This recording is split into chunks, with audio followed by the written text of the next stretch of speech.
All right, guys, it's time for the Next Level Guy Show, a men's interview, interest, and improvement-focused podcast featuring interviews with the greats from all industries to help you better your life.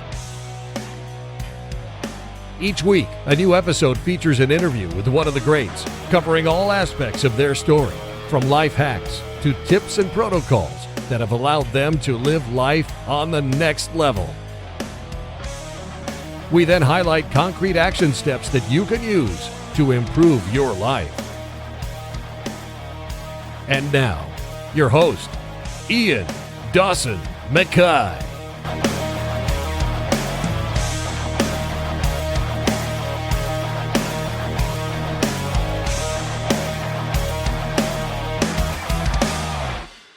Welcome to the Next Level Guy podcast, a show built around one mission: helping men rebuild themselves from the ground up. We cover identity, emotional mastery, discipline, capability, physical mastery, purpose, and so much more. This is a podcast for men who want more from life, more strength, more clarity, and more control over who they become. Each episode, I sit down with athletes, thinkers, creators, and high performers to break down what it really takes to build discipline, master your emotions, develop physical and mental strength, and live with purpose.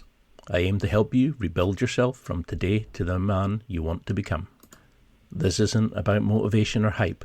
It's about real tools, honest conversations, and becoming the man your future self respects. So let's get into it. You don't rise to the occasion. You default to whatever you've trained when you're exhausted. And that is a quote from today's guest, Owen Livesey. What if the reason most men fail isn't talent, technique, or motivation, but their inability to stay consistent when nobody's watching?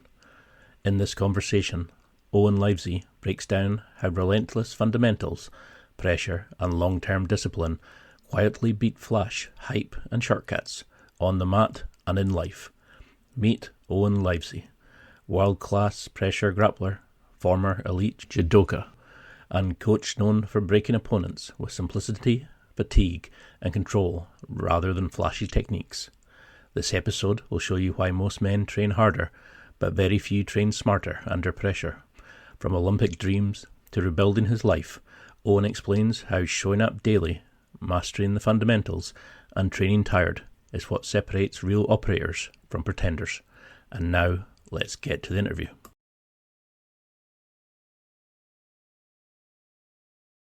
Well, thank you so much for coming on. I really appreciate it. I've been a major fan of yours for ages because I'm a pressure passer myself, and you're the pinnacle, man, for pressure passing, controlling, dominating, destroying people. But thanks for having me. But for people who maybe don't recognise you, and they should be ashamed, how would you want people to describe you as a man, as a martial artist, just as a person in general? Mate, just a normal, hard-working bloke who genuinely everything that I've done over the space of like 25, 26 years of training has come from just genuinely working hard for a very, very long time. I've had a lot of luck on my side in terms of coaches that I've been put to work with. Like, I've genuinely never had a bad coach, and that's just through nothing but luck. From the gym that I started at to the gyms that I left home to train full time at, to the first time I did jiu-jitsu. Genuinely, I've just never had a bad coach. So for me, I've never been anything special whatsoever. I've just worked really hard for a really long time, and I didn't get fast success either. So it's I'd say over the last 5 to 8 years, I've started seeing some good results, and probably over the last 4 or 5 years, people have just started noticing. But we've been working for the last 26 years where people have knew nothing about it. So yeah, just someone who's worked really hard for what they've got and the way they live now, really. It's always the same, isn't it? They all say, "Oh, you're an overnight sensation," and you're like, I've put about 30 odd years into this. Yeah, Nobody exactly. ever sees the grind. I mean, you started rugby, it was at 4, and then you went to judo at 8. Do you think you're always destined to be this athlete? Were you ever wanting to be anything else apart from getting into sports? Mate, like honestly, because I started so young, I didn't really have much chance to even put any thought into that. Like where I'm from's a little town called St Helens, just outside of Liverpool, and St Helens is literally like anyone that knows St Helens probably only knows it for rugby league. Yeah. So kind of like as a lad in St Helens, everybody starts with playing rugby, which is why I started at 5 years old. Started playing rugby. Um, when I started to play rugby, it was like, everybody wants to play for Saints. Then I got into judo when I was 8 years old, just through my first coach, Peter Blood, came into my primary school and he was just doing like a judo after school course for 6 weeks. And it was just fun. Like he was teaching us a couple of throws, playing loads of games. And the 6 week course come to an end and he basically said like he had a full time judo club that we could go along and carry on training judo if we were enjoying it. And one of the things he said, and my dad was there at the time, that's why I went, because my dad loved rugby league, still does. And I remember Pete said, judo helps with rugby. Hmm. It's pretty clever from his side, working in St Helens at the time. And as soon as he said that, my dad was like, right, we'll keep going and see how it goes. And then it just took off from there. So when you were doing it, was there a moment that you kind of thought, "Hey, I'm bloody good at this"? Can you remember that spark where you thought this wasn't just a hobby, this was a potential career, this was something that you excelled at? Yeah, like I never ever thought career because like there isn't really a career in judo, to be honest. Hmm. Like there is much more of a career now in jiu-jitsu than what there still is in judo. But I did realise I could do pretty well at it at about 15. Um, like I say, I started judo at 8. And from when I started, I was training judo Monday, Wednesday, Friday. So I was just doing it 3 times a week. And then I train rugby on a Tuesday, Thursday, and I play rugby on the weekend. And from about 8 till about 15, it slowly started to take over. I just started to enjoy judo a lot more. I kind of loved the feel of it being a individual sport. Obviously, playing rugby, you can have the best game of your life and your team still gets beat, or you can Yeah. have the best game of your life and like it doesn't make a difference. So for me, I kind of liked the idea always of you get out what you put in. Because I've genuinely always been a pretty hard working kid, so that's kind of what appealed to me with judo. But then as we started to compete, I was getting no success, mate. Like all the kids that I was training with, there used to be a kid called Neil Leavesley.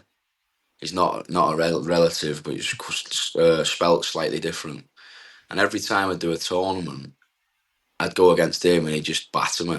And I didn't medal in any decent tournaments, like domestic tournaments, for probably like the first 3 or 4 years of competition. But I think for me, like I wasn't taking the losses to heart because I was still playing rugby. So if I lost Hmm. a competition, I'd just be like, just play some rugby, and then I'd just keep training. I just kept going and kept going. Started getting a lot better. Just seeing like how I was faring against other people in the gym. And then when I was 15, I did like it would have been like my third national championships.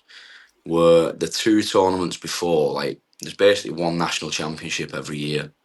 And the 2 years that I'd done it before, I'd literally just lost in the first round and been out the tournament. And I went to my third one and I ended up getting my first British medal, which was a silver. So I won about 3 or 4 matches on the day and lost in the final. And that got me on the British team for like under 17-year-olds. And then when you're on the British team, you start to get a lot more then. You start to get paid to go abroad and do training camps with people from different countries.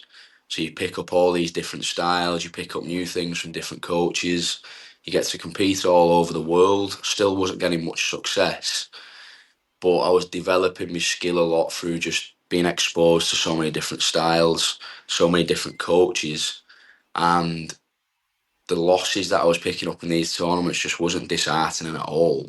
It just made me want to train more, which kind of ties into why I ended up putting rugby on the back burner and going full time with judo from a really young age.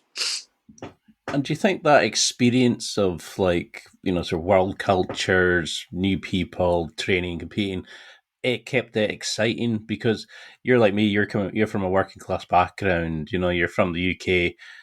We kind of are harder mentally probably than a lot of other cultures.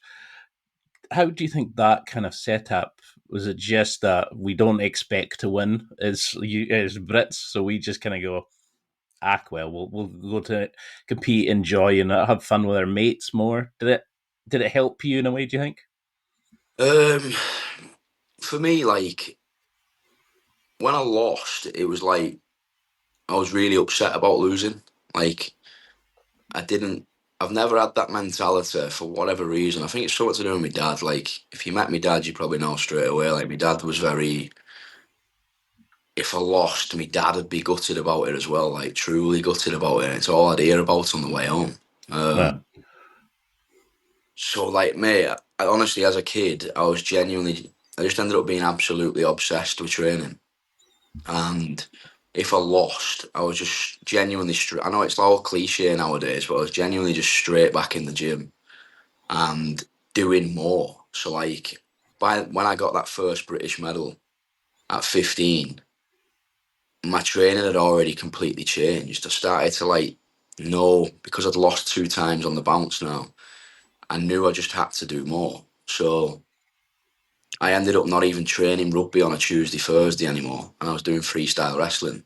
So then from like 14, I was doing judo Monday, Wednesday, Friday, freestyle wrestling Tuesday, Thursday, and Brazilian Jiu-Jitsu on a Sunday. And then I was just very lucky that the team I was playing rugby for at the time, I was quite good at rugby, and I had been for a long time. Like I've been on the St Helens scholarship scheme and stuff like that, and we did the Australia tour with them. It's like the team that I was playing for, they were letting me play even though I wasn't training. So I'd still just play the games. But then even that started to get dry. I just genuinely became obsessed with judo. I don't really know what kicked it off. And I was obsessed with trying to get to an Olympic Games. That's all I wanted to do. Like I had it in my head from about 14, 15, which isn't even true. But I thought, all I'm going to do in my life is get an Olympic medal and live off that for the rest of my life, which isn't even how it works. But I was absolutely certain that like, if you got an Olympic medal, you'd live off that for the rest of your life. Mate, I just like to think like I've genuinely always worked for absolutely everything that I've ever had. No. Like I always had massive support from my mum and dad. Like they always like paid to take me around the country for different training and tournaments. So definitely I couldn't have done it without that. But I've never had anything given, genuinely. And I'd say every time I lost, it was never trained into me or anything as a kid, but I was just very, very good at when I lost, not taking it too hard and just getting in the gym and getting better. Because that's something that destroys a lot of young people. It's the losses. We're not used to learning from it. We take it as a sort of personal attack rather than a kind of a learning experience. I mean, I'm really bad for it myself, but I mean, to be doing pretty much like a sport every night, that's a hell of a shift on a young person. I mean, you said in another interview that your dad and uncle were bodybuilders. Do you think that as well, that kind of, they're building their physique, they're building their health, they're showing you the healthy side of things, it kind of made you a better athlete? For sure, mate. When I look back, I was genuinely very lucky that who was around me from a really young age. Like I said, you just have to meet my dad once to realise. Like even now, he's 60 years old. He's actually in Thailand right now. He's come over for a couple of weeks. and he's 60 years old, and he still lives like regimented, like too strict if you ask me, but like he's super super strict with his food. Like he'll only eat certain things Monday to Friday. He gives himself a Saturday where he might enjoy himself. Barely drinks alcohol. He's been a bus driver for like 25 years. Absolutely hates his job. There's never been a day where he's enjoyed his job, but he just knew that that's what he always had to do to provide for us. So I've always been surrounded by people like my dad, and then like my first coach, Pete, was like hugely influential as well. As in, like, not just because he was a good coach, but looking back, he almost played little games with your mind that really worked. So like I'll never forget to this day, and I'm like 34 now, and I left Pete when I was like 17, and Pete used to always say to me, "You're doing really well, but you'll quit." He was like, "As soon as you're allowed to go out on a night, you'll go out, you'll find your girlfriend, and you'll be done." And that happened to some of the lads in the gym. But because like he used to say that to me, I was like adamant that that would never happen to me. So it was just like little things where then when I got asked by my mates, do you want to go out tonight? That had come back in my head, and I'd just be like, there's not a chance, mate. I'm going training. There's no way I'm letting someone say I told you so. You're going out instead of coming here. So like, mate, I've genuinely always been unbelievably strict with my training, and I still am now. Like, I just do not miss training sessions at all. Because that's really impressive, especially at an age where we are hunting not wins, but we're hunting other things, shall we say?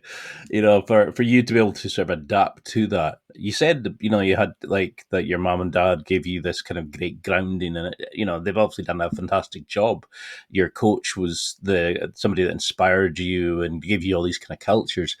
Did they give you something? And can you think of a way that they've taught you about losing and taking it as a growing experience, a learning experience, rather than something that we judge ourselves on? Did they incorporate a way of enjoying the sport more than the results? Yeah, well, for me, mate, honestly, it was always about results. Like, they've done it, but in ways that people would probably say isn't perfect. Like, I'd say, like, the way my dad definitely installed it in me. So I remember losing, whether it was rugby matches or judo contests, on a weekend, and my dad would be driving me home, and he was just a nightmare. Like, he'd be driving, and I'd be in the passenger seat, and he'd just be like, "Mate, you're better than that today. Can't believe that. Like, I've seen how you train, and you're not competing how you train." And honestly, I'd get this for like 30 minutes on the way home, and I'd be sat in the car, I'd be thinking, "Fucking hell, like, I don't need, it's the last thing I need when I've just lost." Yeah. But at the same time, for whatever reason, that never ever made me not want to do the sport.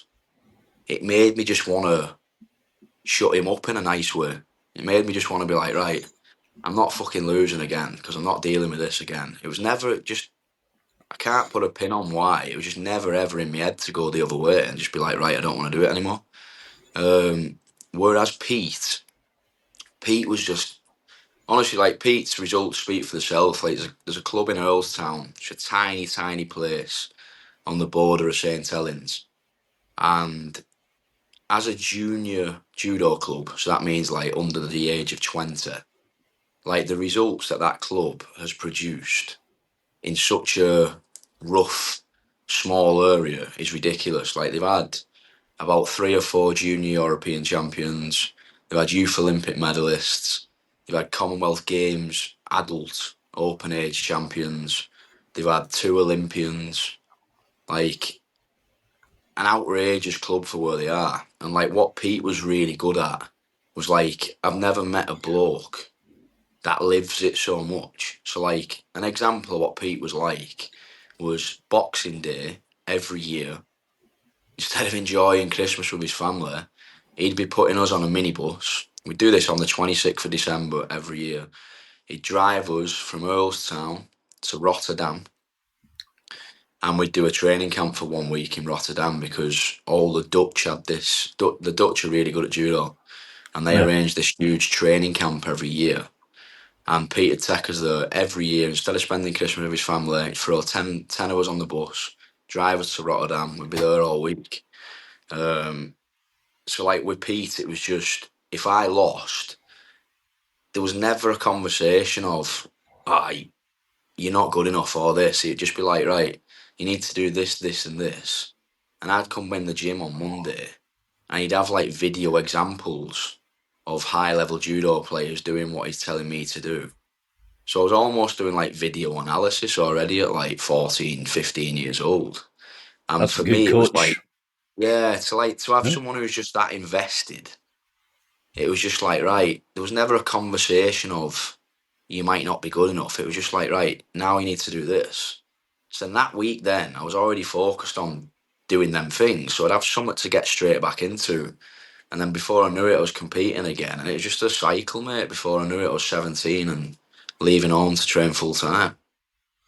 I mean, that's awesome that you had that kind of ecosystem where people were kind of, maybe they were giving you a wee bit of badgering, but I mean, it was that kind of, they just wanted the best for you. And I think that comes across in a lot of it. It's, they're showing you how you can improve, how you can be a better person, and how you can do that. But you mentioned in another thing that I've seen where you did have a year, I think it was at 18, where you were kind of, you lost love of judo. Can you Yeah. think, can you, at that point, was there a point where you just, was there a moment that you just thought, nah, this isn't for me? Where was that disconnect from? Mate, it was like, it just completely changed. So, like, I was training exactly how I just explained until I was about the end of 16, maybe 17. And then I got an offer they opened a full-time judo centre in Dartford, and they were calling it the British Judo Performance Institute. So because I was number one in the country at that point for my age and weight, they invited me to go there and train full time. So like the deal was like for me as a kid, I thought this was fantastic, but the deal was you were on £7,000 a year. You go over, they put you in a flat in Dartford, which is basically over the road from the Performance Institute, and you train full time. So like me as a kid, it was like, right, I cannot see myself ever doing anything else other than judo. I've literally got one single goal, and that's to go to an Olympic Games, win a medal, and I'm going to live off that for the rest of my life. I was just brainwashed for whatever reason that that's exactly what I was going to do. So when I got this letter, I was like, right, I absolutely need to do that. My mum said she'd support me money wise because I was only getting £7,000 a year. And she said she'd support me with small things that I need while I'm over there. So I was gone. But then when I got there, it changed a lot, mate. Like when I was at home, I was living with mum and dad for one. That makes everything 10 times easier. Mm-hmm. Top of that, I was ultra disciplined with training, but I still had friends that I was talking to, and I wouldn't go out much, but on a weekend through the day, I'd be out playing football with my mates all day. I was just living a normal life, but there would be at least one training session being done every single day. Whereas the day I arrived in Dartford, it was like I was put in a flat with a lad that I only knew off the British squad training. And we did end up being really good friends, but you kind of put in a flat with a stranger who you're living with. You're both trying to do the same things. And mate, it was just super, super strict. So like every morning was strength and conditioning, followed by about an hour and a half of judo technique. Then you'd be watching videos of judo, so you'd just be doing video analysis stuff every day. Then you'd go back to your flat, you'd have a little sleep, and then you'd come back and there'd be like 2.5 hours of sparring in the evening. And I was just doing that every single day. And at the beginning, it was just like absolutely perfect, and I was loving it.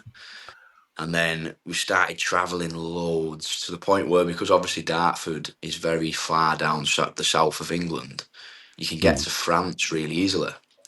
And France, I don't know if you know, but they're literally one of the best countries in the world for judo. Like considering it's so close to Great Britain, like they are so good at judo. So we'd go over there. It was getting to the point probably every 2 weeks because our head coach of the GB team was a guy called Patrick Roux, who was a French guy. So he had loads of connections in France. He just kept pushing us over there.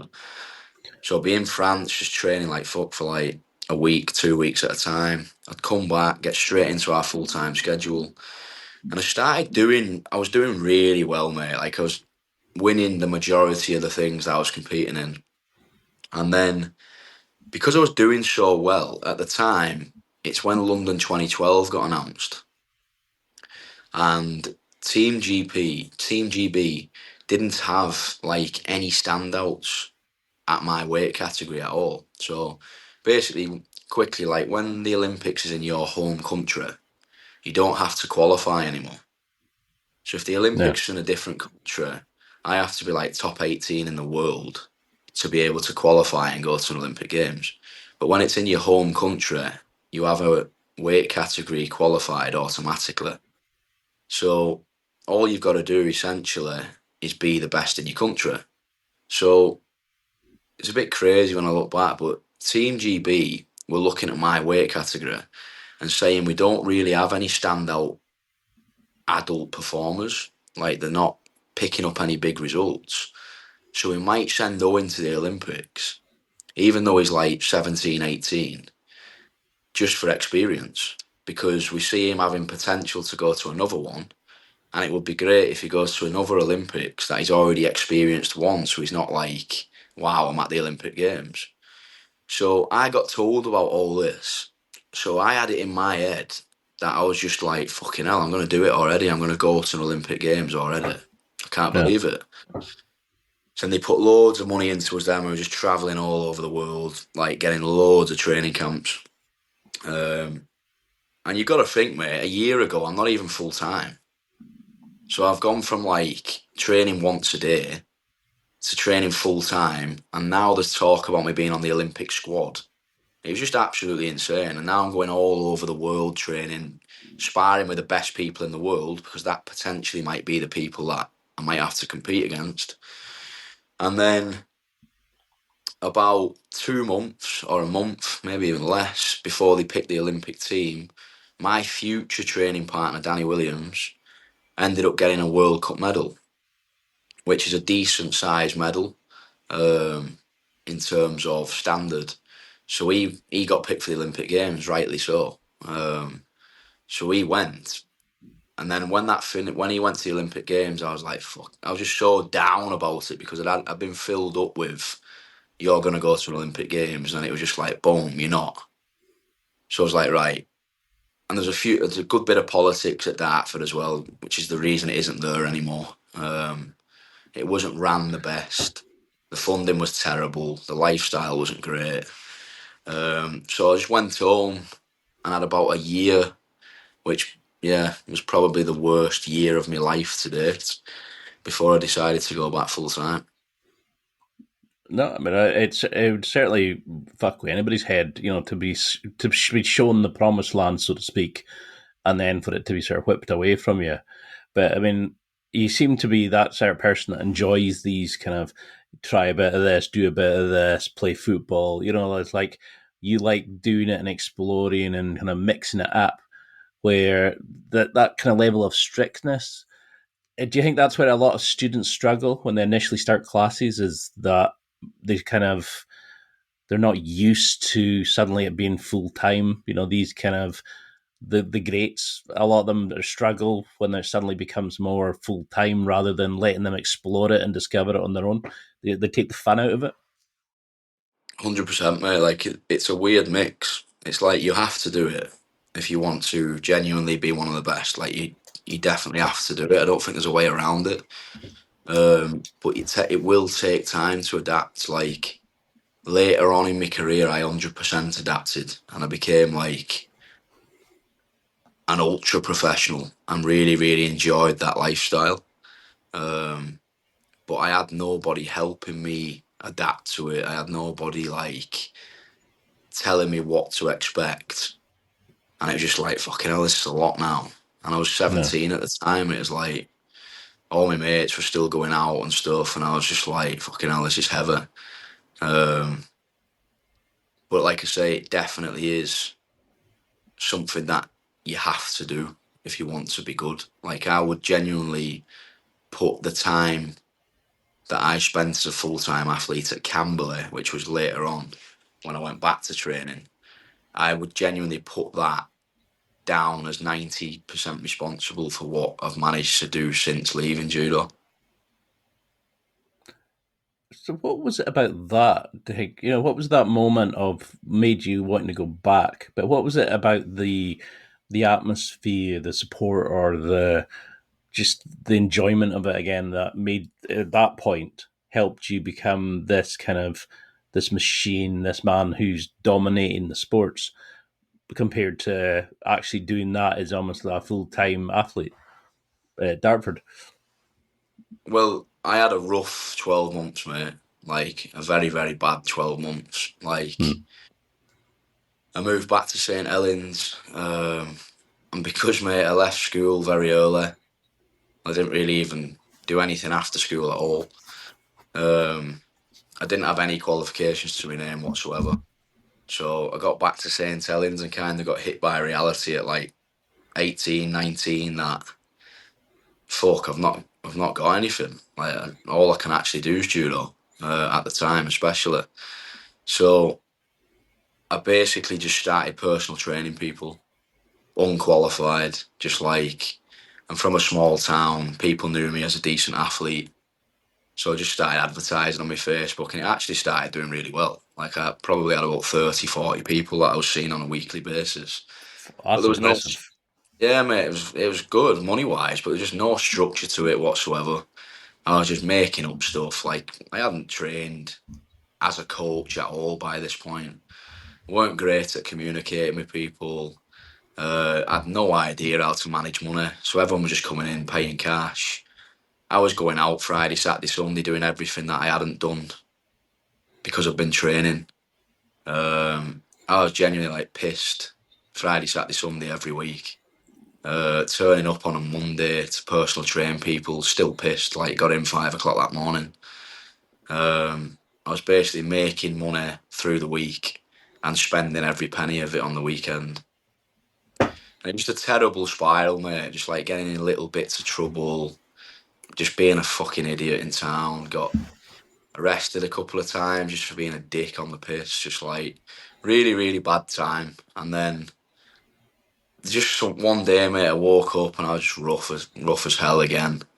And I was only like 19. I was like, I can't keep living like this. And then they announced that Glasgow were going to host the Commonwealth Games in 2014. And obviously, like, when I'd stopped judo for that year, before I'd just stopped, I was like up there as one of the best in the country. It's like top two in the country, really. So I knew if I go back, I could get that back. Like, I'm like 19, 20 years old. So I just thought, I really, really want to go back because I just can't live like this. It's genuinely getting worse and worse. But I can't go back to Dartford. So I had a couple of mates that went to Camberley, and I'd heard that the atmosphere is completely different, because what is massively different about the two is Dartford was a performance institute hosted by like GB Judo, whereas Camberley just had an absolutely unbelievable coach, but it wasn't actually a GB Judo setup. It was a charity that had just been set up in Surrey, and the training partners there were unbelievable, and they were getting massive results. So I thought, like, right, I'm going to try it again, but I'm going to try Camberley. And that is genuinely one of the best decisions I've ever made. Like, Camberley is just completely different. It's a cabin on bricks. So you literally live in a cabin on bricks. Big cabin. There's like 10 bedrooms in one corridor. Each bedroom had a bunk bed in it, like an army military style bunk bed. There was one front room between 20 athletes, all men. One kitchen. Each athlete had their own cupboard. We all shared one fridge. There's 2 toilets, 1 shower. And literally like 2 meters from our bedroom was where we trained. So it made, to this day, I've never been anywhere with a better atmosphere. So like, your mate, all the lads in that building ended up like your best mates, like by an absolute mile.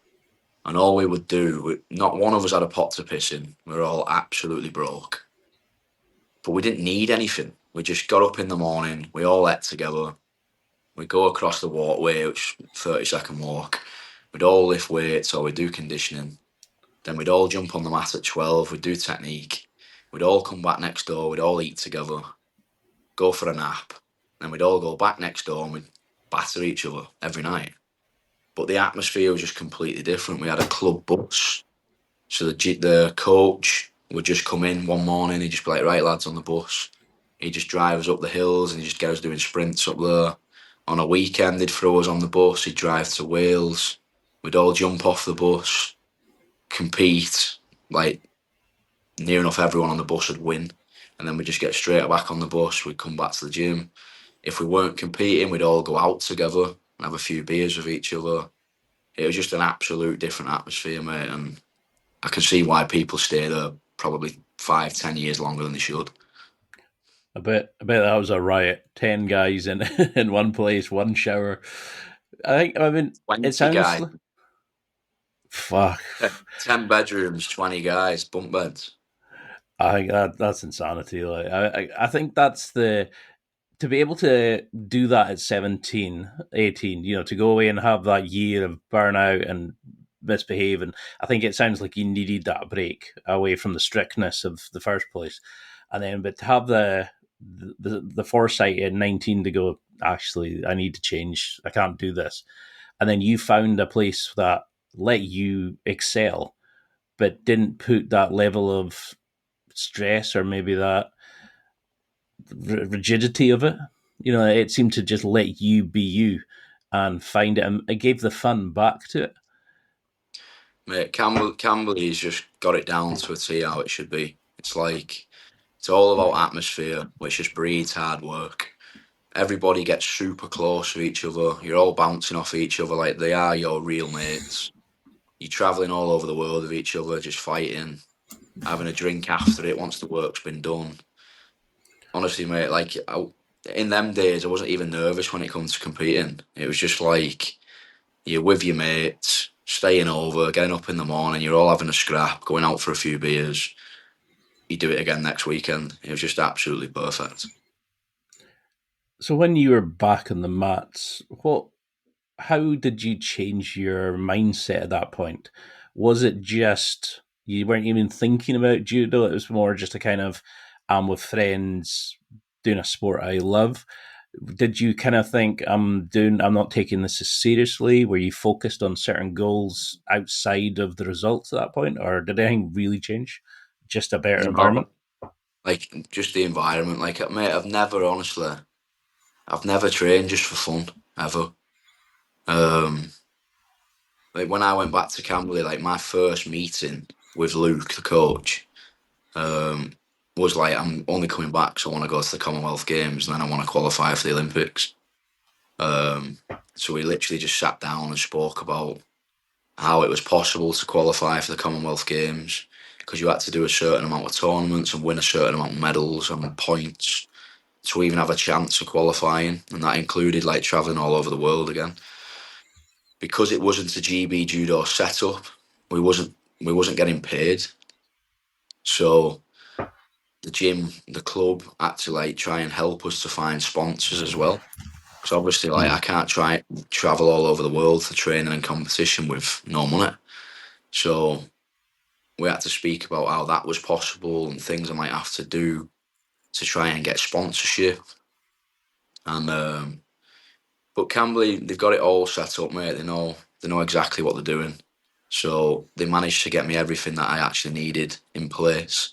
So all I had to do was concentrate on the work that I had to do on the mat. But yeah, I've never trained just for fun.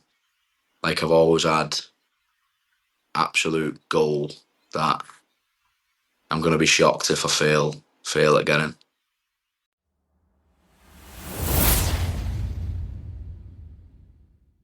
It's time for a quick break. There are millions of potential products to buy, so how do you know which ones are worth your hard-earned money? Simple. You go to nextlevelguy.com/affiliates and explore those that will transform and improve your life. You'll find deals, listener exclusives, and special offers with some great companies. Recommendations are 100% honest and only on items Ian has tried or believes in. The companies showcased will make you a better man in all areas of your life. Simply go to nextlevelguy.com/affiliates and level up.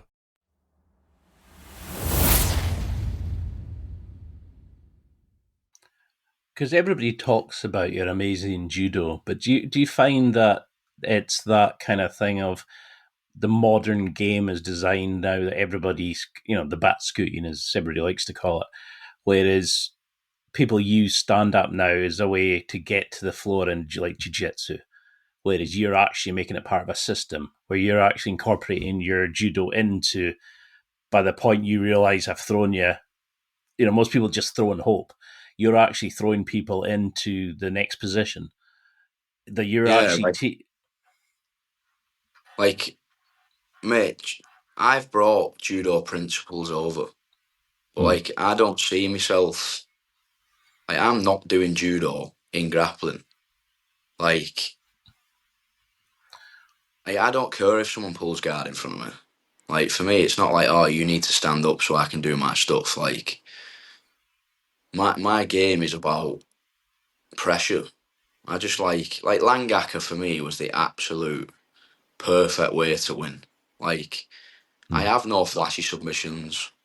I don't love flashy submissions. Like for me, it's much, much more satisfying if I can fatigue someone that much and put them into such bad positions that they just give up. And what I tapped Tommy with wasn't even a submission. It was just like I had a one-handed crossface, my other hand was posting on the floor, and I put my shoulder over his mouth and he tapped. It was just pure fatigue. And that for me is just my game. Like I don't have anything special. So like every time I coach seminars or whatever, like especially here at Bangtown now because we get so many visitors, the amount of people that come up and they're like, mate, I love your sessions because it's so simple. And I'm like, it should be simple though in my head, because when you're absolutely blowing out your ass, 10-step moves don't work for me. Like for me, it's like when I see like, oh, this is an advanced grappler and this is a beginner's grappler, and someone saying you can't come on this class, mate, it's advanced. That to me is like, I just find that a load of bollocks, because I think the only difference in a beginner and an advanced grappler for me is the advanced grappler can perform all the fundamentals that the beginner can, but they can link them all together under massive amounts of fatigue. I don't really think the moves get fancier. Like, I don't know if I have any moves that I couldn't teach a beginner to be able to do in 2 weeks. But I feel like what I'm really good at, which I'm trying to make everyone that I train with really good at, is to be able to link them together without thinking, so you can do it when you're absolutely exhausted, if that makes sense. No, I mean, you've made a career at being that guy that can kind of grind people down, control them, crush their soul. And then, you've built this kind of combat chassis that allows you to do that. So that even when you're absolutely exhausted, you just seem to remain in the pocket. Like you seem to be comfortable just doing it. I mean, when I first started jiu-jitsu, I was trying to keep up with all these skinny, six-pack fucking young guys and going, that wasn't me. I was this fat guy who used to power lift going, shit, I could barely get my legs over my head. And when I discovered pressure passing, I was like, fuck, this is for me. I liked that noise, when you get on top of somebody and you grind in and you can hear them go that as their soul leaves their body. And I'd be like, yep. And I suddenly saw that I could win. I developed situations from there. Is that what you do? Do you find positions where you can get a connection and it doesn't matter where it's from, you're working to just start applying pressure to get them uncomfortable, to fatigue them, to pull them into working just to survive more than their game? Yeah, like, mate, I've genuinely spent a lot of time doing this over like the last, say, I reckon about 6 years now. I've improved so much over the last 6 years as a grappler and a coach, just through like, feel like I've done it differently to a lot of people. So I feel like people super high level judo athletes might come across to jujitsu and they just do jujitsu. And like honestly, I don't know why. This is just my opinion. Like it just doesn't make sense to me that because if you've done judo for 20 years and now you come across and you do jujitsu and you just do jujitsu, like to me, if someone else has done jujitsu for 10 years, you're now 10 years behind them. Or like for me, I've just come across and I've thought, I'm going to look at what's needed to understand in jiu-jitsu. So I'm going to look at specifics that I need to be super comfortable with in jiu-jitsu if I end up there. But I ain't playing jiu-jitsu because I don't want to play catch-up. So like, I've just built a game around my strengths. So I've just looked at what I'm good at and built a game around that. So, like for example, my positions that I feel unbelievably strong at and good and stable and can build massive pressure from when I'm on top would be mount, behind the turtle, wrist ride, top half guard. So I'd have them four positions. All I've done has took a lot of time to first feel very, very good in them positions. So I genuinely feel with most people, if I get them to them positions, not that they can't move, but sometimes I'll encourage movement even to make them tired. Like them working, but not getting anywhere is better than them not being able to move for me. But I feel very, very confident if I get in them positions that I can create a lot of fatigue and pressure and work towards a finish. So I've built a game from absolutely everywhere around getting to them four positions. So if I'm wrestling, I'm going to look for a front headlock, a front or rear or side body lock, or a single leg, and link that to the body lock. Because I know if I get to a front headlock, body lock, side body lock, or rear body lock, that I can get to one of them four positions 100%. Now, if I'm passing guard, I haven't put time into De La Riva passing, reverse De La Riva passing, lasso passing, butterfly guard passing. I want to get to half guard. So like, I don't give a fuck if you play De La Riva. I'm not going to step into your headquarters so you can get your De La Riva hook. I'm going to initiate it first. From judo, I'm going to win the grips. Massive in judo. Like if you don't win the grips, you can't throw anybody. So I've brought that right across. So I make sure I win that first initial contact. I make sure as many times as I can that I am controlling inside. I'm putting them where I want them, which normally ends up knee shield or half butterfly. I'm still controlling the hands, so they're not connecting to me and off balancing me. And then off the top of that, if I'm controlling their hands, it's going to make the knee shield or half butterfly weaker. So now I can start looking to force half guard. It's an unbelievably simple game. And then if I'm put on my back, I've got things I can show as a coach for other people. But in terms of my game, I'm not doing anything but wrestle up. And by wrestle up, I mean half guard wrestle ups, shoulder clamp sweeps, combining that with the legs where I can use single leg X wrestle ups, arm drags, get into a front headlock from a seated position, combining that with a double leg from a seated position. So this has all took years. But to me, it's all just wrestling. And I feel like as long as I can keep someone in this cycle where we're kind of wrestling wherever we're playing the game, I feel like I have a massive chance of breaking people down, which is why the new Polaris rules for me, where it's 3 5-minute rounds, are just absolutely perfect. Because the amount of times I've had good black belts come to Bangtao and roll with us, and we do multiple 5-minute rounds, and genuinely by round 3, with 1 minute in between, they always want to rest that round so they can go again. Because I do feel like I am getting very, very good now at building pressure over time. So the ideal rule set for me is rounds of 5 minutes or no time limit. I think that's the thought of your pressure and no time limit would be fucking terrifying. Because I think that's the beauty. That's why I became such a fan. You had this way of, tactical simplicity, but brutal execution. You just got control and you made them. It was almost like your motto was that kind of, you can't win if you can't breathe. You take these like old school judo chaining moves with modern wrestling flow into this type of, you brought people into hell basically, and then you let them make the mistake that let you win. Do you think that's something that you're good at? Is that you will, because I think you've said you turn up in the best shape you possibly can. Like you train yourself to be fatigued, to be in these situations where you can then train from to make sure that when shit goes south, you can actually recover and be great, regardless of how much you're breathing out yours. Yeah, like honestly, mate, I really, really still live this. Like a lot of people say they live it, and a lot of people like that I've spoke to have told me they live it.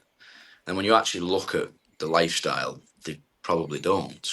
But I truly have always lived this. So like even now, like I'm not a full time athlete anymore. Like I'm more of a coach, but I'm just able to win like a Polaris world title because of how I live. Like, No. and I'll always live like that. Like I train 10 times a week now, and that's not because I've got anything coming up. That's just like if I don't do that, like I don't feel good. Like I need that routine in my life. So like a normal week for me schedule would be I'm rolling every day. I'm going to lift weights Monday, Wednesday, Friday. I'm going to do a rowing session on a Tuesday. And I'm going to do a salt bike sprints on a Thursday. And that's regardless if I've got a tournament coming up or I'm not competing anytime soon. So when I get a match announced, people ask me, "Oh, how are you going to prepare it?" It's like I don't change anything. Like I don't need to. I just train exactly the same. And then Thailand's even better, mate, because I used to have to go and look for cross training in England, whereas I not exaggerating 1% when I say every single day of the week, at least 5 of my rounds are with different people. No. So like, couldn't be given something any better at this stage of my career because now I just feel like I can. This game that we've just spoke about that it took time to develop, I have a chance to use that game on different people every single day of the week. And one, it reminds me how effective it is because we get all different styles coming in. We'll get wrestlers in, we'll get people that come over and they're just really, really good at leg locks. And I get a chance to apply this game on these different people every single day. And if there is any little holes in that little game, I'll find them through rolling with these different people. And then I'm able to build on that again. So it's just like, since living in Thailand, I feel like I've leveled up leaps and bounds and we've only just started, really. And I mean, that's what I was going to go into is, do you think that the analytical side of coaching, of having to figure out where somebody's going wrong, makes you that better athlete? And training with these variety of people, I mean, you've trained with some of the world's best, that you can actually start to see where they're going. You can see the breakdown in a student's game to help them improve. But it's almost like it makes you like in the Terminator, where he has analytical files on the human anatomy because it makes him a better killer. You can actually start saying, okay, my students did this, which led to them failing here. So it actually helps your game because you can see the good and the bad. You know what to help them strengthen, but you also know what to exploit in your own matches. For sure, mate. I've coached a long time now as well. Like, because as a full-time athlete, we had to coach to get a little bit of money because obviously we weren't getting funded. I do class myself as a pretty good coach now because, like, I do really, really, really understand deeply everything that I coach and everything that I watch. Like, honestly, mate, I'm so lucky. Like, I genuinely love what I do. I absolutely love it. Like, I'm obsessed with coaching, training, grappling, MMA grappling. I absolutely love it. Like in my spare time, if I've not got my son and my son's out with his mum or whatever, I'm 100% be downstairs just watching a UFC fight or a Oh, grappling match. And that's not even me doing that because it's like, oh, I have to study. It's because I literally love it. Like, if I won the lottery tomorrow, I swear to God, I wouldn't change anything. I'd stay in Thailand, I'd open a gym, and I'd do exactly what I'm doing now. But I'd just have more money to play with when we want to do stuff on a weekend. Like, and I do believe because I've put so much time in over genuinely like the last 25 years that I have a really good understanding of a huge portion of what's involved in grappling. So when I do watch I don't like calling them students, but like people that I train, I do thoroughly, mate, do thoroughly understand what I'm trying to apply to my students. So 100%, if I see little breakdowns, I can help them with that. But also, I can take that away and look at why that's happening and how that can be addressed as well.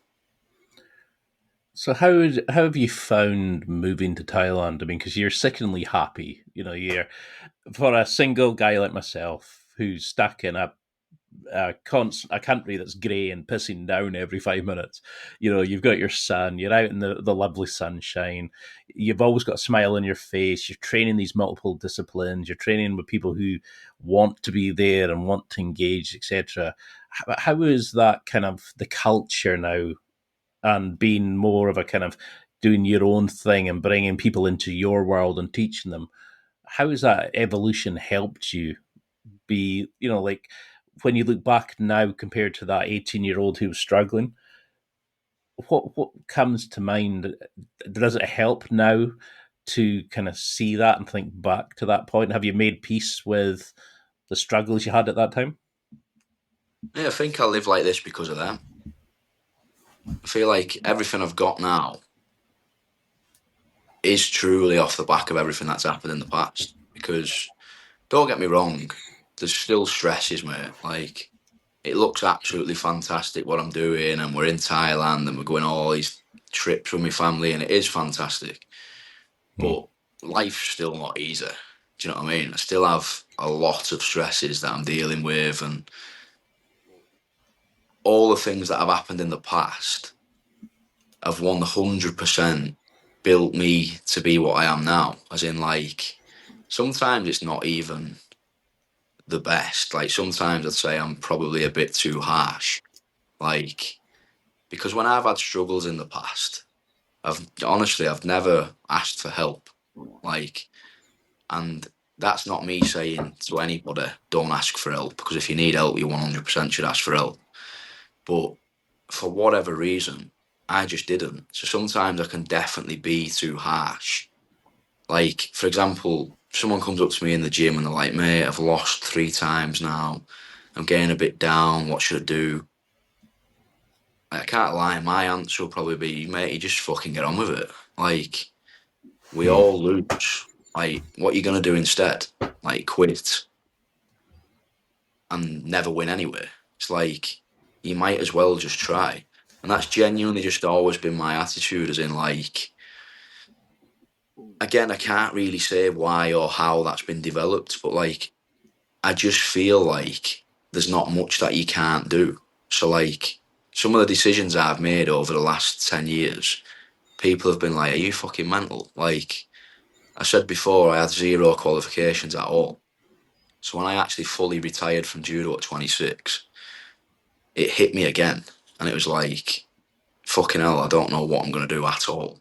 To the point where I went training MMA, even though I had no interest in pursuing a career in that, just because I thought, I don't want to go back to judo again, but maybe I can make something out of fighting. And then I got offered a job at Hull KR, which is a Super League team, full-time job as the wrestling coach. So I was like, right, that's fantastic. I can just teach what I enjoy doing to a professional rugby team. I can make loads of money. I thought, this is going to be fantastic. Went there and I just wasn't happy, mate. Like, for whatever reason, I just don't like working for other people. Like, I just like doing what I want to do. People can make whatever they want of that, but I just enjoy doing things on my terms. So after about a year to 18 months, I started opening Carlton Gracie Hull on the side, not even as a business. Like, I just wanted to roll. I tried to jump in a few gyms in Hull and there was nobody in them. That made me want to keep going. So I was like, right, I'm just going to put 2 sparring sessions on a week, which are free, just more for my own mind. And then it started building from there. Now, mate, I had 30 people training with us and they were paying like £3 or £4 each session that they turned up, and they wasn't even guaranteed to be turning up. And I walked into the office at Hull KR and quit my job. And like, I didn't have a kid then, that probably would have influenced me not doing that, but it was me and my missus. And I just walked in the office and I was like, I reckon I can do something with this gym. And I hadn't even competed in grappling at this point, and it was a grappling gym. So I was just like, I quit the job.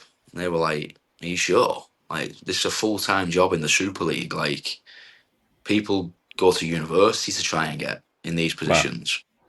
Wow. And I was like, yeah, it's not for me. And I remember driving back home thinking, I don't know how the fuck I'm going to tell Drew this, that I've just quit a full-time job for this hobby in the gym down the road, which was literally just in a community centre. But I did it anyway, and then made the gym full-time. And then that gym just went fucking mental.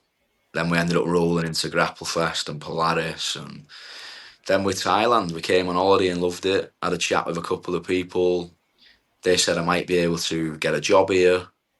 And I was like, I can't move from Hull to fucking Phuket. But then I give it thought for a month and I was just like, do you know what? Like, why not? Like, this is another thing that I think Camberley's helped me with. Like, when I was at Camberley, I had zero.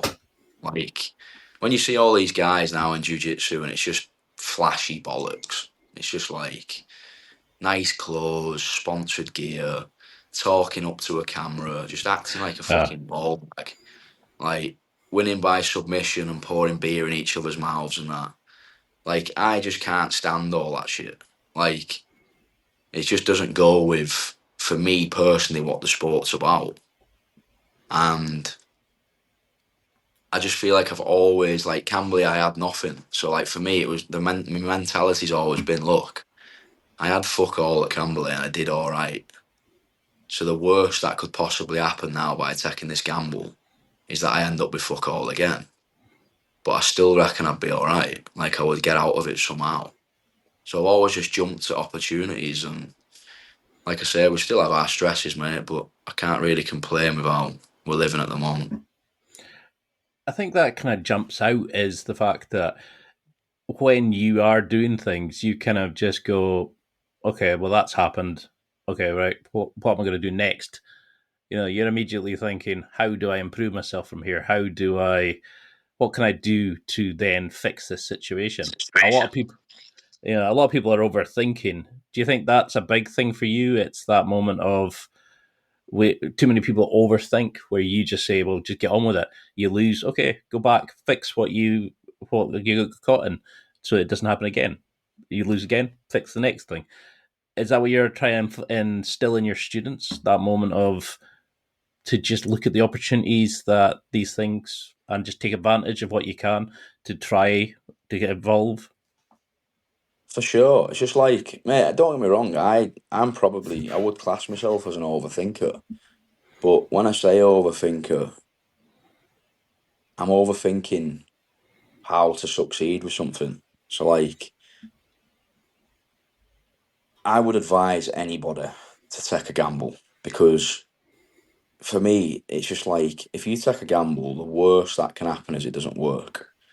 And if it doesn't work, you're left with where you already are before you take the gamble.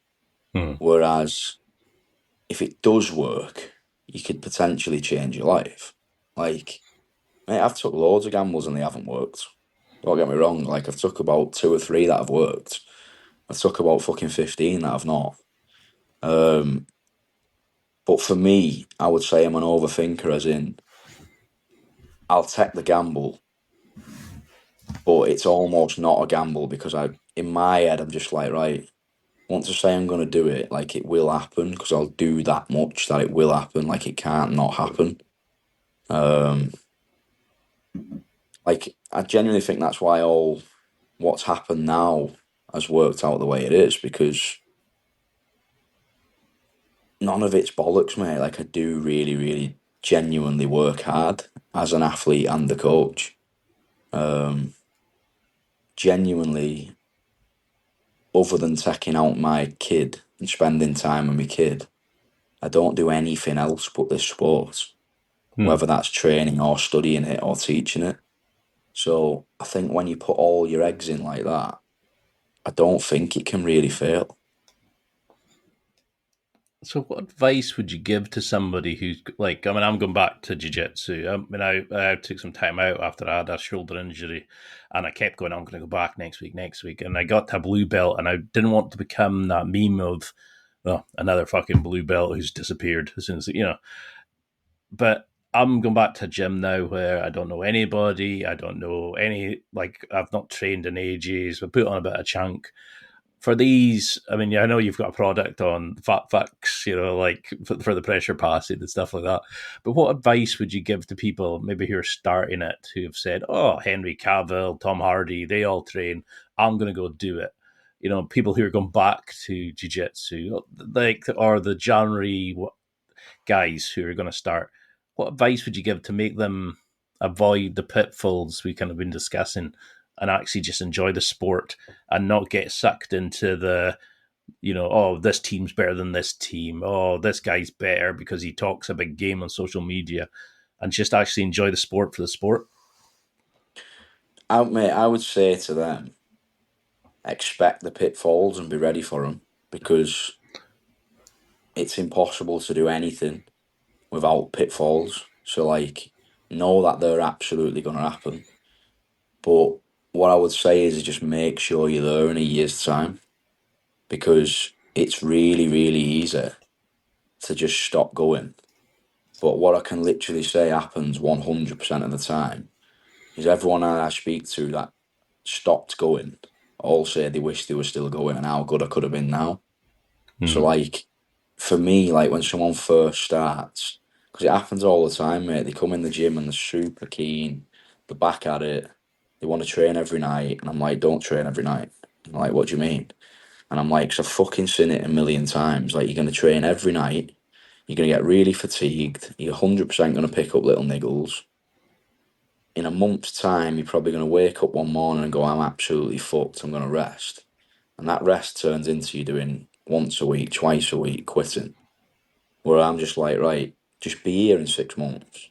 So just train 3 times a week or 2 times a week.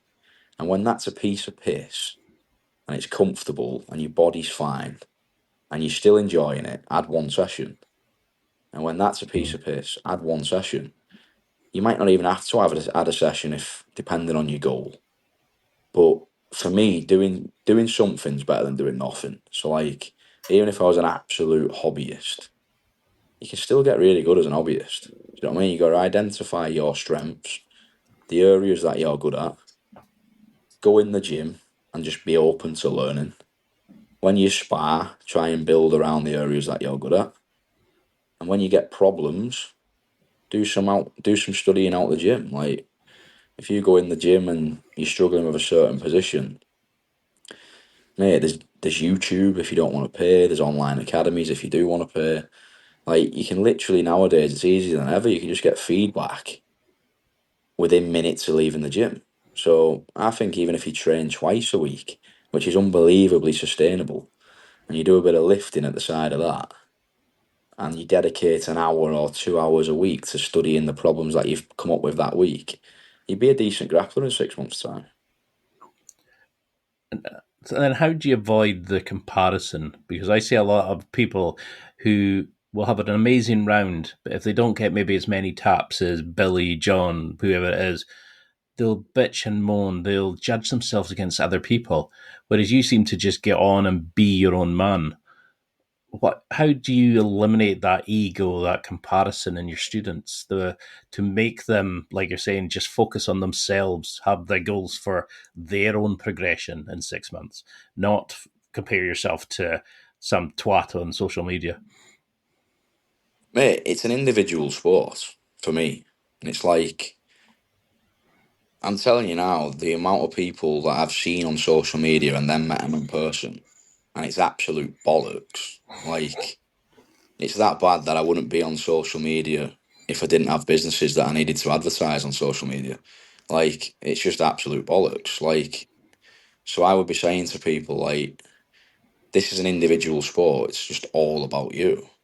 Yeah. Now, you need a good team to help you, but like, if someone's got some super flashy submissions and that's not you, you don't ever have to go down that lane. Like, one thing that's really helped me is like watching grapplers that you would see as a similar style to you. So like, I don't watch flashy submission artists like at all because it's just fucking pointless for me. Like, I'm never ever going to bring that across. Like, if I'm watching like grapplers, like I'd watch someone like Wagner Rocha. The reason being he's like 42 years old or something and still smashing people half his age on the biggest stages in the world because his style's so efficient. He's not a quick submission artist. He just breaks people down over time. I absolutely love watching all the Dagestani MMA lads grapple, Khabib, Makachev, just because they have the style of, I'm going to put you down and keep you down until you make a mistake and then I'm going to take advantage of it. I think people have got to identify, goes back to us talking about that game before.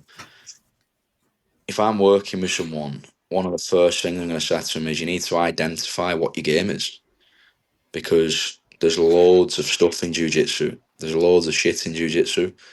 And if you try and get good at everything, you're going to be pretty shit at everything. Like, you need to identify which positions you have success in, build a game around getting to them positions from everywhere, and that's you improving overnight massively.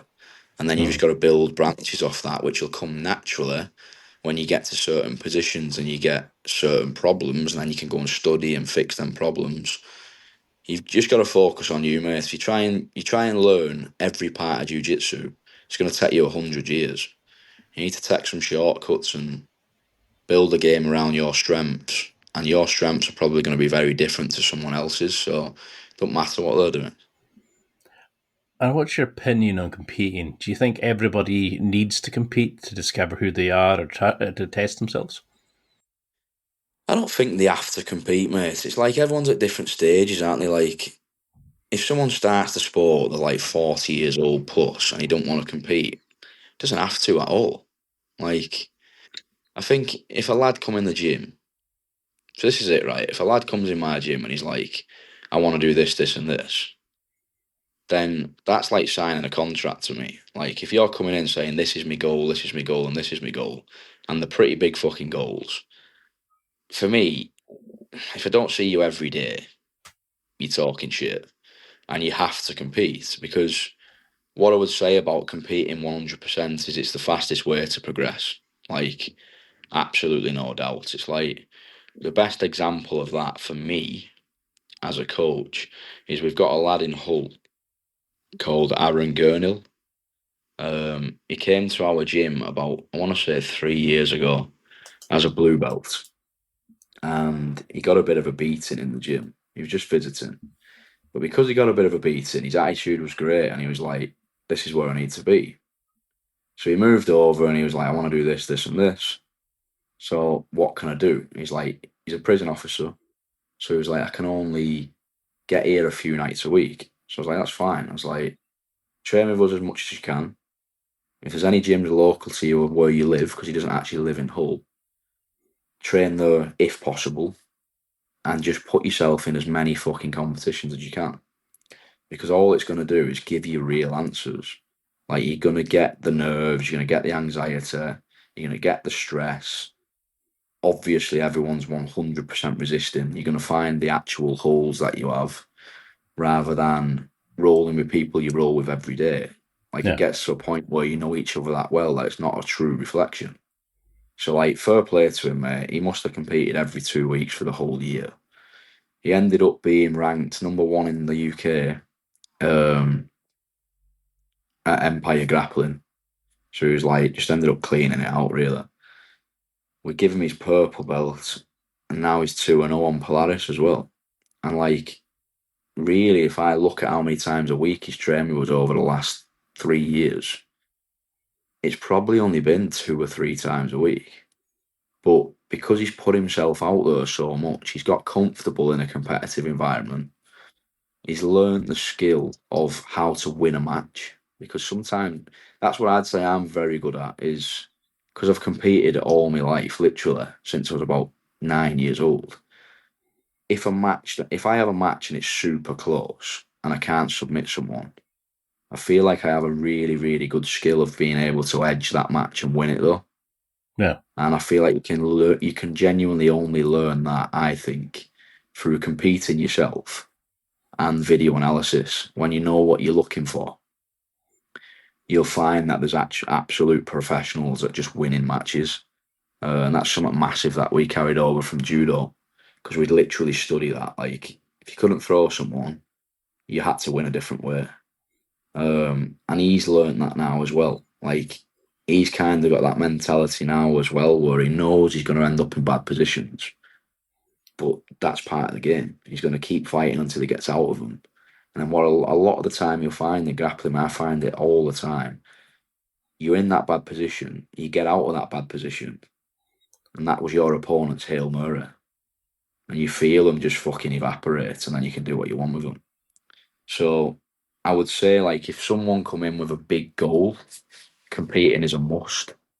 But if someone wants to just come in and train and to be a good grappler, potentially get graded in future, 100% you can be a super high level grappler without doing any competitions in your life. So how could somebody listening who's going, it doesn't matter what age they are, can be the best student? Even if it's with you, if it's with a different gym, is that the mindset you want them to come in with? It's just focus on themselves, train as much as they can, but still be there in 6 months, focus on their own journey. Like, what would make them the best student possible if you had to design your ultimate student? Open to learning always, like, and that should never change. Like, I've had some students in the past where they get to purple belt, they start doing their own thing. Like, they think they've worked everything out. They've trained for 4 years and they think the latest style of training is better than the one that we're doing, and they start to do their own things on the side, and you just see the decline. Like, Yeah. just listen. If you have a good coach, like, and your coach is proven, just fucking listen. And that good coach is probably going to tell you to cross train. So do a bit of cross training, pick up some new things from different training partners, from different coaches, bring it back to the gym, be a good teammate. So when I say focus on yourself, of course, focus on your own progression, but still help others, because you need them as well. Like, you need training partners to develop yourself. So I would say be open to learning, cross train, do your own studying. Like, that's a massive one. Again, like we've already said, identify your own game. Like, some people come in a gym, pay 60 quid a month, and think that's it now, I don't have to do anything else. I've paid my coach 60 quid. He does everything for me, and if I'm not a world champion in 3 years, it's his fault. Yeah. It's like, no, the coach is providing you a good base. Your gym's your base. You come in and you get good skills passed on from your coach, and hopefully he's showing you a good way of how to implement them. And then it's up to you to go and test them against other people in cross training, in competition, to ask questions, to do your own studying. And then the idea is that you should overtake your coach in a number of years if we're doing our job right. So if you look at now, I mean, you've started transitioning into away as much. You're doing more coaching, you're building the business with probably the same level of intensity as you have as an athlete. You're sort of finding your own ways you go. When you look back now, you said your goal was to, go to the Olympics, win a medal, and kind of ride off the success of that. I mean, you won gold in the Commonwealth Games. You've trained some amazing people. You've won against some of the world's best. What is next for you? I mean, how do you change that focus? When you look at this now, is it to help the next generation? Are you still wanting to compete? Are you still wanting to win things? How does if we took away competing martial arts, what would be left? What do you want to do?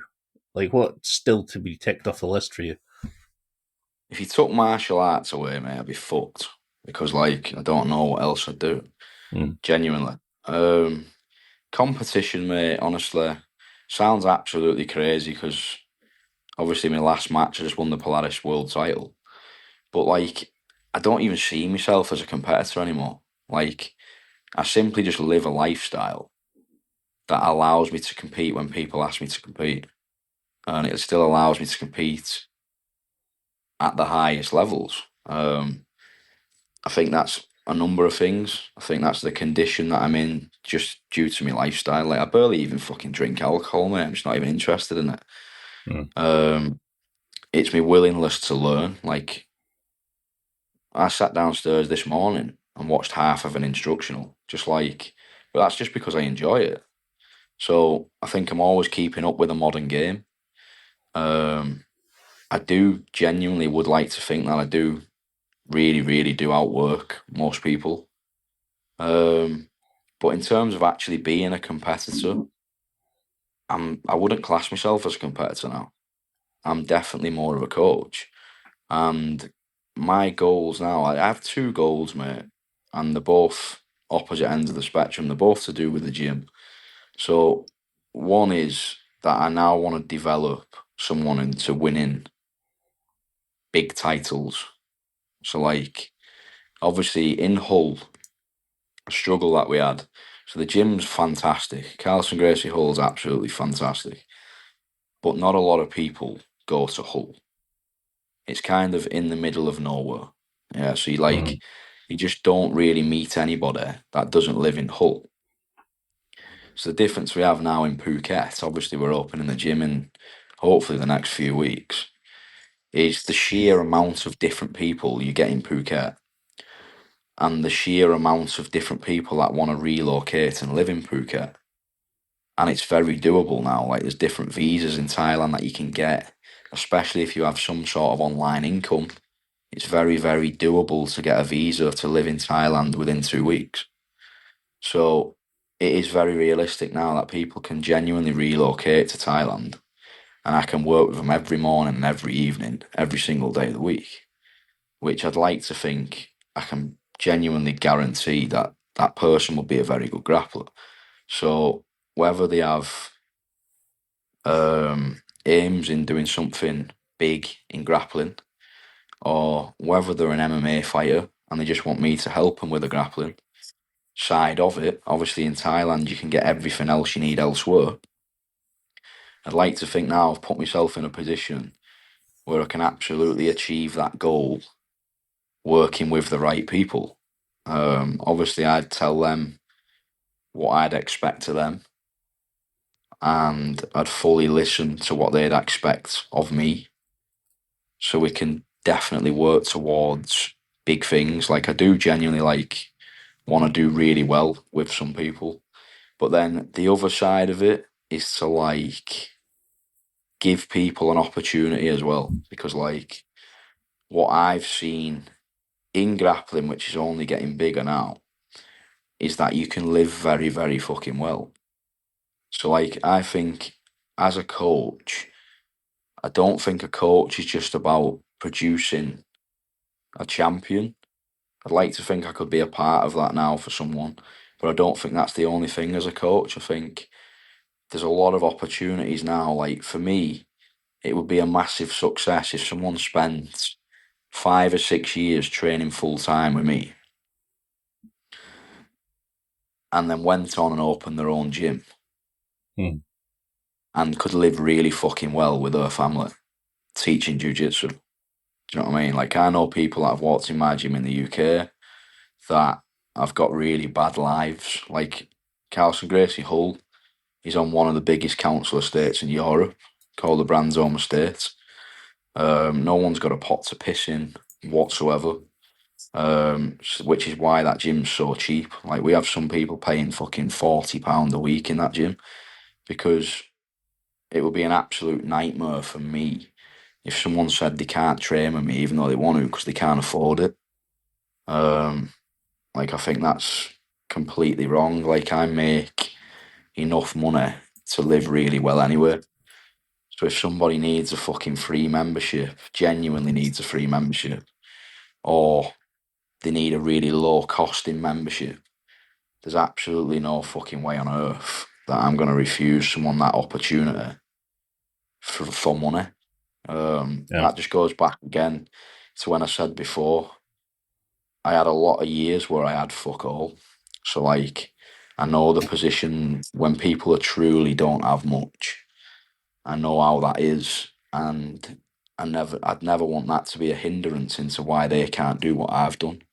So for me, it's to, like, one, and this isn't in number order at all, but one, I want to produce some very, very high level grapplers, whether that be in grappling or MMA. And then two, provide a gym where the hobbyist can be really, really good, because the high level competitors are going to need them as training partners anyway. So I'd want the general standard on my mat to be really good.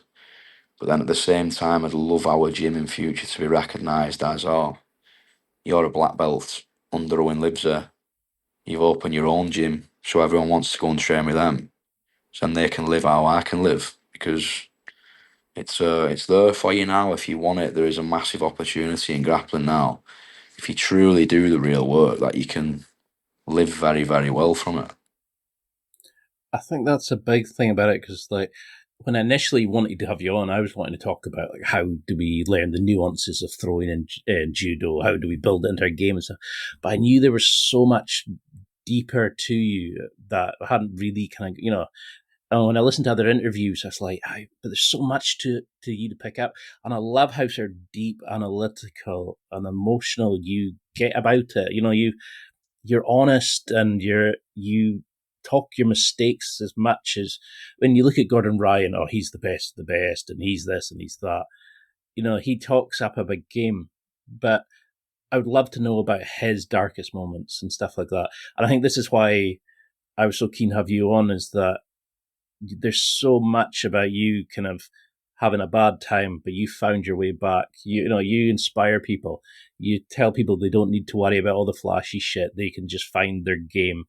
But you just want people to be the best they can be and help them find their own journey. And you should be immensely proud of the stuff you're doing. And I would love to have you on again where we can go into like the tactics and the training and stuff like that. But we've kind of gone down a like rabbit holes where I was like, I don't want to interrupt them, but there's so many questions, because I find you so fascinating, and I'm such a big fan of what you're doing. How do you think, because you follow MMA, jiu-jitsu, grappling, judo, how do you think it's going to change? I mean, you've got Demi Lovato, Ashton Kutcher, Tom Hardy, Henry Cavill, just to name a few just now, who are kind of building jiu-jitsu, grappling as these amazing sports. There's all this money getting pumped into competitions. You're winning titles, you're building gyms. It's now become a global empire of a sport. How do you think it's going to evolve going forward? I hope it just keeps going, mate. Because, like I say, like, you can't beat it when a sport gets to a point where a normal man or woman can change the family's life from a hobby. Like, don't like this. This was a hobby, like nothing else. Like, you go back somewhat as small as 5 years ago, and people would never dream that they could live the way a lot of people live now from doing jiu-jitsu. So I think it's absolutely unbelievable that these people are getting involved and pushing it even further. I just can't see it slowing down anytime soon either, because I think with things like the UFC, it's only growing more and more. It's only becoming more evident how popular grappling is as a whole, not just jiu-jitsu. I think judo's getting more acknowledgement, wrestling is, jiu-jitsu is. I think grappling now is becoming massive because people are realizing if you only do judo or wrestling, your whole game should put someone on the floor, but then if you're missing that last bit, it kind of stunts your game. Um, so I see it just getting bigger and bigger, mate, and I'm all for it. I'm not sure what's going to happen with the major tournaments. Obviously, ADCC and CGI had all that shit, and No. CGI got a bit of shit itself this year. So it'll be interesting how that goes. But the sport as a whole, mate, obviously the UFC have just bought into it now as well. So I can only see it getting bigger and bigger. And for guys listening who are maybe feeling a bit lost, they're dealing with anger, they're trying to avoid drinking drugs, they're trying to avoid the rabbit hole of casual sex, and they're maybe at that age, or they're maybe lost their passion in life, and they're really struggling. Do you think that's the thing? If we combat sports, it's that kind of, because we're told not to invade people's personal spaces. You're told not to kind of talk back to people, but suddenly that it lets us get the sort of caveman energy out. It lets people channel their anger, their disappointment, upset, etc., into healthy roots, and it helps young people find themselves. For sure, mate. Like, I would genuinely recommend any style of combat sport to anyone. Um, the simple reason being, like, you would have heard it been said before, but it's completely true. It's like it's the only time of day that I don't think of anything else. Like the last 3 months, mate, I've had loads of stresses. Like we're opening a gym over here. That's not easy in Thailand. Loads of different things popping up out of everywhere with that. Then there's like the whole thing of having the conversation with the people that I'm currently working with, because I know they're not going to be very happy that I'm leaving, and makes that a bit awkward. And at the same time as that, I got a little bit of an infection. I've been pretty ill for the last 3 months, but no one would even fucking know that. Like when I went to Polaris, I was pretty ill. Um, the only time I don't think of anything is when I go and train, which is Mm. like literally like probably half the reason I still roll every single day now. I think I don't know what it is about the sport, but it's something that people can easily get obsessed with. So I would genuinely recommend anyone that's struggling to just go along and train. And I'd be very, very shocked if then people go along and train and don't become fascinated with the fact that all the stresses are gone in that moment at the training. How much they learn about themselves when they're training, and then how much that makes them want to keep learning about the sport itself so that doesn't happen to them again. And then before they know it, 3 or 4 years will be passed and they're down this rabbit hole where they're just fucking obsessed with it. And then, as we've said already, mate, funny things can happen when you become obsessed with stuff. It's 4 or 5 years later, you could be in a position you never could have fucking dreamed of. Do you ever stop and just think, you're from a little town, the stuff you're doing now, you're on the other side of the world, you're building gyms, you're winning these world titles. When you look back now, what do you think of your journey? Because you've kicked ass all over the world. You've won title after title. You're you're inspiring so many people. You've got a mega fan base. How do you correlate that now to little like the Owen that you were when you were leaving school, training when it was just a bit of fun? When you look back now, Mate, I can't. Like, honestly, I don't even know how it's happened. Like, it's very, very, very, very strange. Like, me and my missus speak about it quite a lot when we're in Thailand, because obviously we have the weekends off here. So we'll try and do a lot as a family on the weekends. Just like Like this weekend just passed because my dad's over. We literally paid £100. Some guy picked us up on a long tail boat, drove us all over to a Awesome. private island, sat on this private deserted island for 5 hours just with a family only, swimming, and there's like one restaurant on the whole island. Drives us back, and we're all sat on the boat having drinks, and that. It's just like, how the fuck have I ended up here? I have no idea. Like, No. it's You're, just like you said, I'm from St. Helens. Like, you're not going to I get that didn't do there. very well. No, I didn't do very well in school. Like, I've just done sports because I enjoyed it. And there's never been a plan to live how I'm living now. Like, it's always been Olympic Games, Commonwealth Games, open a gym and be a coach. Then somehow fell into actually competing in grappling. Mate, like literally all I can put it down to, and it's again, it sounds cliche, is just that I have just been a man of my word and grafted my bollocks off every day to the Hmm. point where it's fucking boring. Like, it's I can't even say I really enjoy training that much anymore, but I'll never not do it because I truly, it is the only thing I can put down to the life that I live now, because no one's fucking like I say, I'll never take it off from mum and dad. They've supported us ridiculous amounts as a kid, but no one's give me anything. Hmm.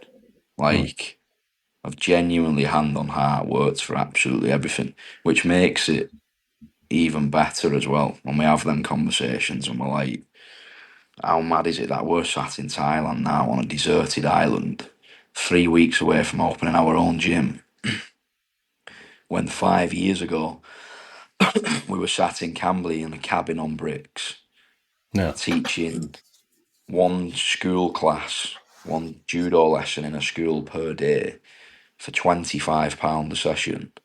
So I was getting like £125 a week, which I'd just get food with. Like, that's how we were living. I was sharing a bunk bed. I was on the bottom bunk, my mate Reese was on the top bunk. My mum had to pay me car insurance. This is 5 years ago, mate. And now we've got one gym in Hull. We're opening another one in Phuket. I've got a massive online academy. Just won the world title on Polaris. It's like, it's not even long, mate. 5 years ago, I was just a fucking idiot with zero. Like, literally, I remember 4 years ago when we were living in Hull. So it's even a year after I quit judo. I was working my bollocks off at Hull KR, being paid absolutely nothing.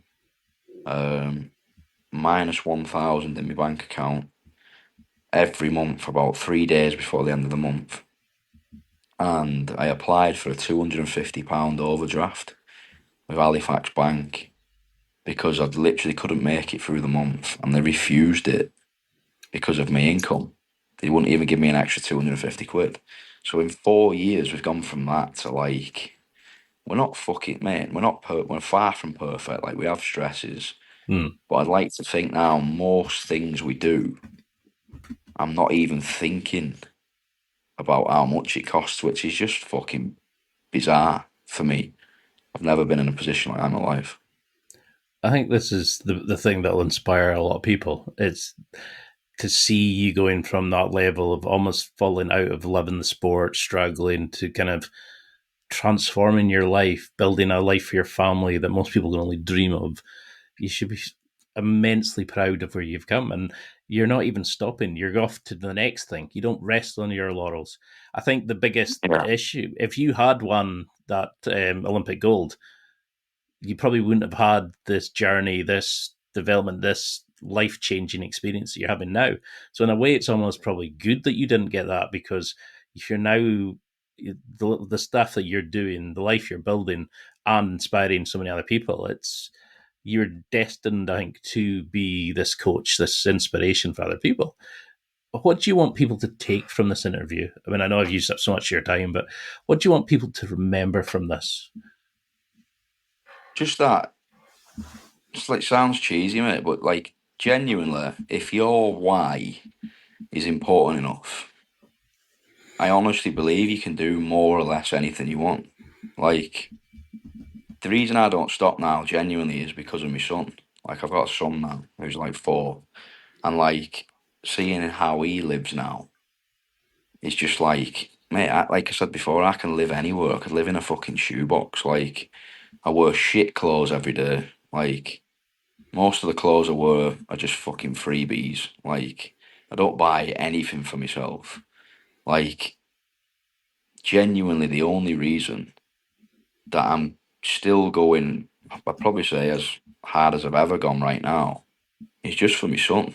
Like, Hmm. because to see him living how he lives now and doing the stuff he does, like, fucking hell, mate, he's 4 years old and he's done more than fucking a lot of adults. Like, the experiences that he's had already at 4, it just makes it absolutely all worthwhile. So I would just say to anyone, like, put a finger on what your why is, like what you truly want. Yeah. So you're doing it for the right reason. Because I think that's the thing. Like, if people are just like, oh, I want money, it's like, for me, that isn't the right reason. Like, the money follows for me. I think the money comes when you find your real why and it's important enough. It's just not hard to get out of bed anymore. Like, I can safely say now, because I truly know why I'm doing everything that I do, I don't have 1% struggle getting out of bed and just absolutely grafting my bollocks off. And I don't care if it's 12 hours a day and I get to bed and I'm absolutely exhausted. When I have a weekend off and see the stuff that he's doing, it's like, yeah, fucking absolutely validated. So that's what I'd say. I'd just be saying, make your why important enough. Make sure you're doing it for the right reasons. And as cheesy as it might sound, I genuinely believe you can more or less achieve whatever the fuck you want. I love that. I love that you found another why to keep expanding, to keep evolving, to keep changing. I mean, I'd love to do another one where we go into like training and mentality and all that, but I knew there was so much that I wanted to talk about because you're such an inspiring guy. But I knew you're a deep guy, and there's so much about it. So I'd love to have you back on. But Sure, man. how could we keep in touch? How can we come out and train with you? How can we get in touch? You know, see your competitions, but also come out and train with you. How can we follow you on social media? Have you got anything coming up that you would want people to know about? So, mate, I'm opening my gym. Um, Everything's done now. We're just waiting for a few things to arrive here in Phuket. So, we're opening Carlson Gracie Talang, Phuket. That should be open in December. So, we're open ideally within the first 2 weeks of December. So, we've got an Instagram page for that. So, that's at Carlson Gracie Talang, Phuket. So, people can follow that. They can drop their emails on the website, which is on the link in the bio. And then they'll basically get updates directly sent to them on like what we're doing with the gym. We're doing like big vlogs of how we're like actually building the gym this time. It's pretty cool. It's like everything we did in Hull, but we know the script now, so we're kind of like filming everything that we're doing, the process of building a gym in Thailand, taking the gym from just being an empty industrial style unit to what it's going to be, which is going to be like a fully kitted out mat area with a pit wall in there, an MMA wall in there, a full progress shop in there. So it's a bit of a different operation to what we started in Hull. Hmm. So people can follow that. And obviously there's my Instagram to keep up with everything else. If people are looking to train with me, I would say directly message me on Instagram or the gym page on Instagram. Because we are going to be doing packages, sorting people out with discounts on local hotels and stuff like that. So rather than them having to sort everything themselves, we can tell them exactly what to do and get a bit of money knocked off for them, so it's more realistic for them to do. I have a online academy if there's people that can't get out to Thailand but want to train with me as such. On that online academy, we have like there's over 1,000 technical videos now. And basically every session I teach through the week's videoed and uploaded on the same day. So you can basically keep up with the full program that I'm running out here in Thailand. At the same time as that, they're provided with strength and conditioning programs on there. So 16 weeks of strength and conditioning, going through eccentrics, isometrics, concentrics, GPP phases. So they can basically run that all year if they wish. And then there's a WhatsApp group on there as well. So if, like we spoke about before, if you go to training, you have a specific problem and you can't find it on YouTube or my online academy, you can literally just drop me a message on WhatsApp within the group and I'll get that videoed for you and uploaded specifically for you. There's not much coming up, mate, other than that. Obviously, I've got some sponsors that I'd need to shout out. So the main, they're my sponsors, but they've actually also sponsored the gym. So we've got our main sponsors, Progress.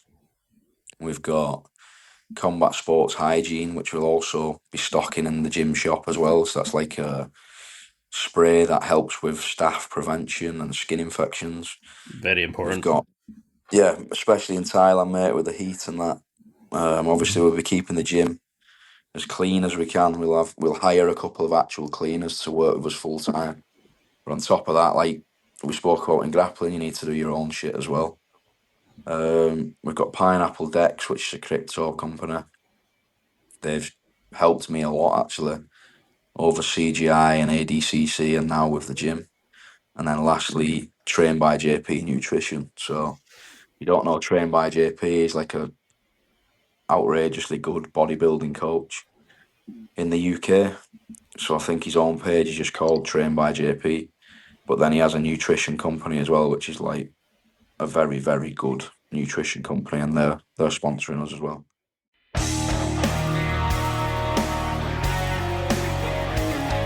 Well, that's it for another week, and thank you for listening. It's now time to take what you've learned and use it to develop and enhance your life with the key points mentioned. Listen, try it, embrace it, use it, and crush it. Now's your time to hit that next level in your life. If you liked this episode, then please leave a comment on the show notes or a review of the show on your podcast platform. Everything helps evolve the show. Until next week, keep seeking the next level in your life.